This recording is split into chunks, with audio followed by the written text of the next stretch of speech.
Iqro, buku tipis yang bikin jutaan orang bisa ngaji. Pernah nggak sih kamu mikir, kenapa hampir semua anak kecil yang baru belajar ngaji itu pasti kenalnya sama satu buku kecil, tipis, warnanya biasanya mencolok, dan namanya cuma satu kata, Iqro.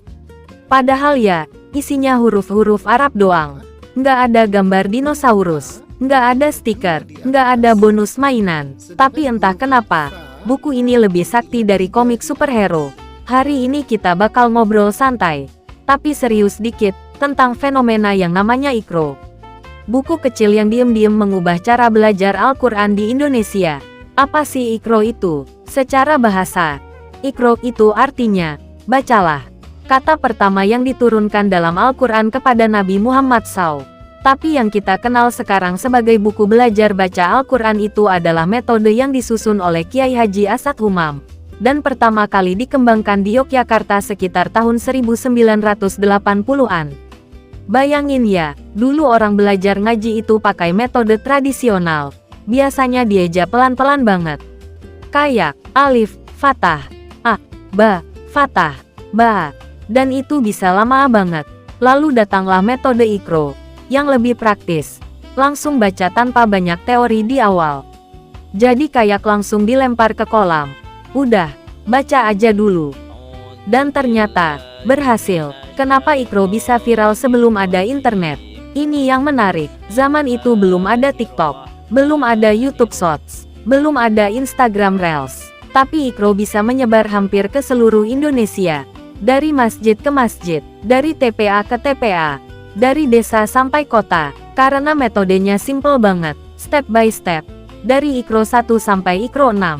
Levelingnya jelas, naiknya terasa, dan setiap naik jilid itu rasanya kayak naik rank di game. Ih, aku udah jilid 3. Bangga banget, kayak baru naik mitik. Struktur Iqro, tipis tapi nendang. Iqro 1, kenalan dulu sama huruf hijaiyah. Iqro 2, mulai disambung-sambung. Iqro 3, makin rumit. Iqro 4-6, udah mulai serius. Masuk panjang pendek, hukum bacaan dasar. Tanpa banyak teori panjang lebar, tanpa penjelasan yang bikin ngantuk, langsung praktik, dan ini yang bikin anak-anak nggak terlalu terbebani. Belajarnya terasa ringan, walaupun jujur ya, tetap aja ada drama, ada yang nangis, ada yang kabur pas waktu ngaji, ada yang pura-pura ke kamar mandi 15 menit. Kita semua pernah di fase itu. Revolusi belajar ngaji di Indonesia. Sebelum Iqro populer, metode belajar ngaji bisa butuh waktu lama banget sebelum benar-benar lancar. Setelah metode ini menyebar, proses belajar jadi lebih cepat dan sistematis. Banyak TPA dan pesantren akhirnya pakai metode ini karena mudah dipahami guru, mudah dipahami murid, praktis, murah, dan bisa dipakai massal, dan dampaknya besar banget. Generasi 90-an sampai sekarang, hampir semuanya punya memori tentang Iqro. Buku kecil yang kadang covernya udah kusut, sudutnya terlipat, ada coretan nama sendiri pakai spidol. Itu bukan cuma buku, itu artefak masa kecil. Kenapa masih relevan sampai sekarang? Sekarang zaman sudah digital, ada aplikasi belajar ngaji, ada video tutorial di YouTube, ada kelas online, tapi Iqro masih ada. Kenapa? Karena kesederhanaan itu susah dikalahkan.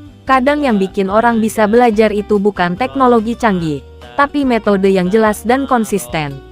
Iqro ngajarin satu hal penting. Belajar itu nggak harus ribet.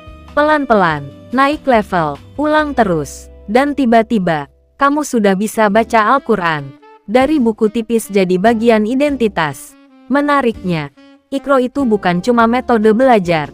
Dia jadi bagian dari budaya Indonesia. Kalau ada anak kecil bawa buku Iqro ke masjid, semua orang langsung paham. Oh, lagi belajar, nggak perlu dijelasin lagi. Bahkan kata Iqro sendiri udah jadi istilah umum. Orang jarang bilang, buku metode pembelajaran baca Al-Quran. Langsung aja, Iqro kamu jilid berapa? Simple, ikonik, melekat, buku kecil, dampak besar. Kadang kita nggak sadar, hal yang paling berpengaruh dalam hidup kita itu bukan sesuatu yang megah. Bukan gedung tinggi, bukan teknologi mahal, bukan sesuatu yang viral, tapi buku kecil, tipis, sederhana, yang kita pegang waktu masih kecil.